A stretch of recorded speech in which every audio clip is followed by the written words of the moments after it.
एक बड़ा ही सुंदर प्रसंग है।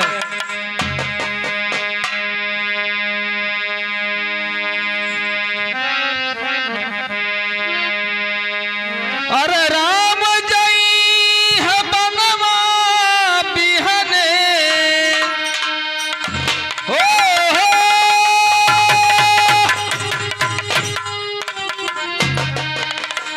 राम जई है बनवा बिहने। अरे बच्ची ना परनवा है बबुआ के माई। अरे हे बबुआ के माई काहे ऐसा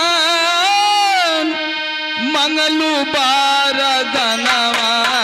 हे बबुआ के माई काहे ऐसा मंगलू बारदनवा। हे बबुआ के माई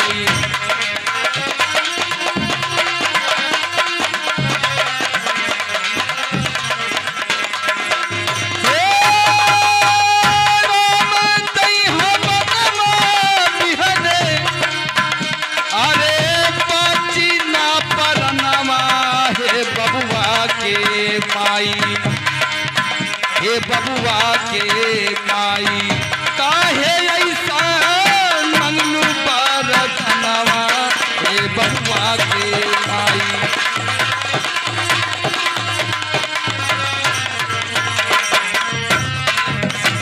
हाँ काहे ऐसा बोले लू बचनवा। हे बबुआ के माई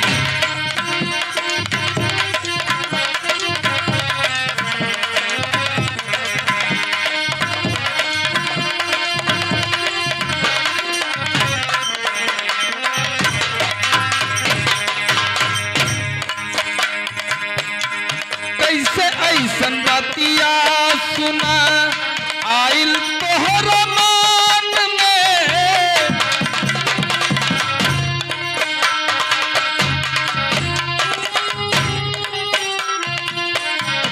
कैसे ऐसन बातिया सुना आइल तोहर मान में। कैसे ऐसन बातिया कैसे ऐसन बातिया कैसे ऐसन बातिया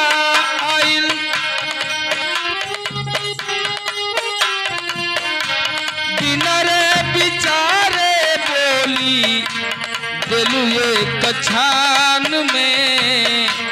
दिलू एक छान में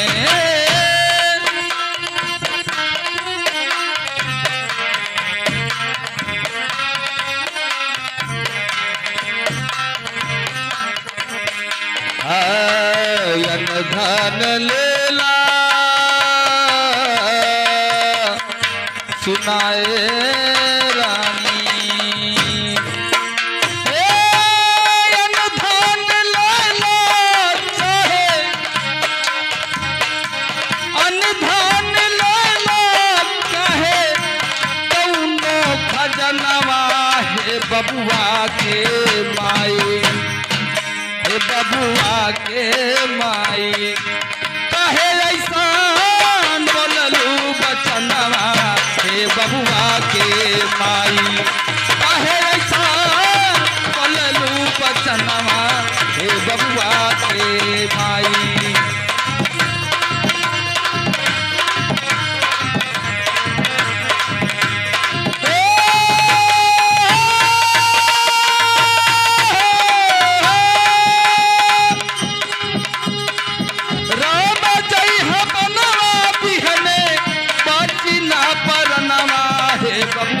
के माई हे बबुआ के माई काहे जैसा मंगलू बारदनवा। हे बबुआ के माई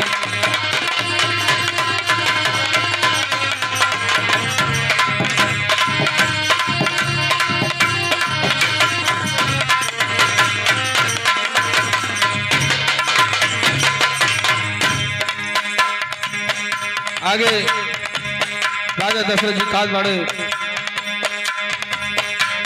रोताड़ नर नारी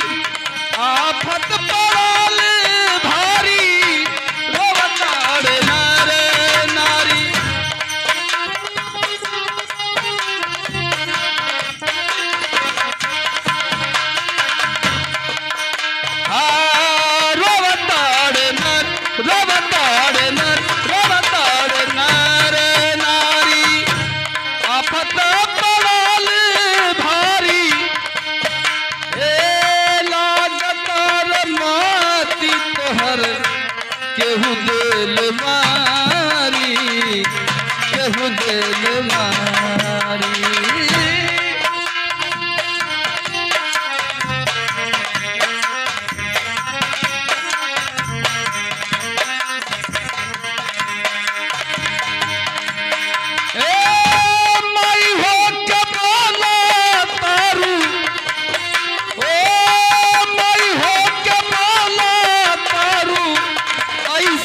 बचनमा हे बबुआ के माई, हे बबुआ के माई, कहे ऐसा मंगलू बारदनवा हे बबुआ के माई।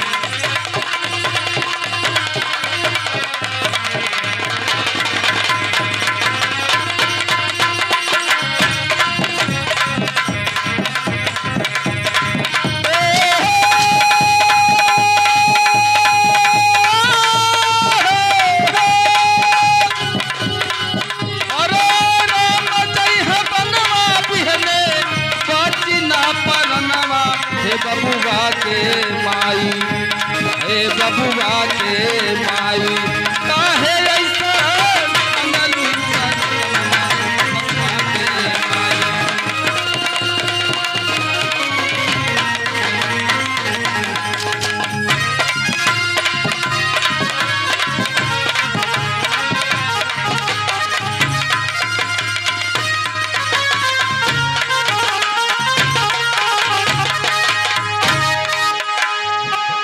राम के बियारे, राम के बिना रे हमारे कोई पूरा हाल है।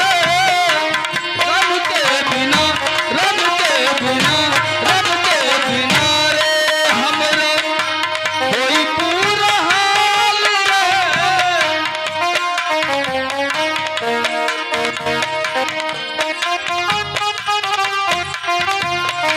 लागता कि बाने गईलू तू ही हमर काल हो, तू ही हमर काल हो।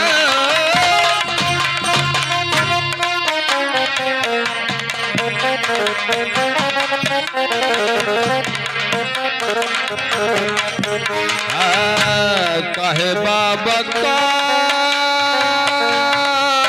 मला,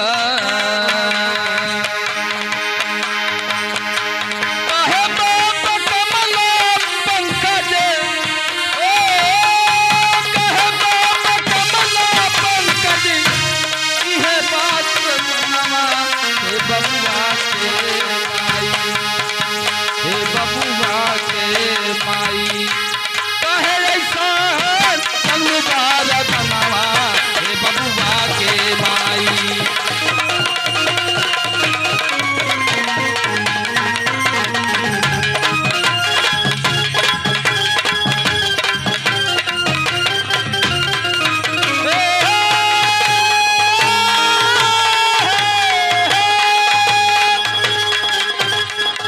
राम जय है बनवा बिहने, राम जय है बनवा बिहने, बाची ना परनवा हे बबुआ के माई, हे बबुआ के माई, काहे ऐसा मंगलू बारदनवा हे बबुआ के माई, काहे ऐसा बोले रूप जनवा हे बबुआ के माई, काहे ऐसा बोले रूप जनवा हे बबुआ के माई, काहे ऐसा बोले रूप जनवा हे बबुआ के माई, काहे ऐसा मंगलू बारदनवा हे बबुआ के माई, काहे ऐसा मंगलू बारदनवा हे बबुआ के माई, काहे ऐसा बोले रूप जनवा हे बबुआ के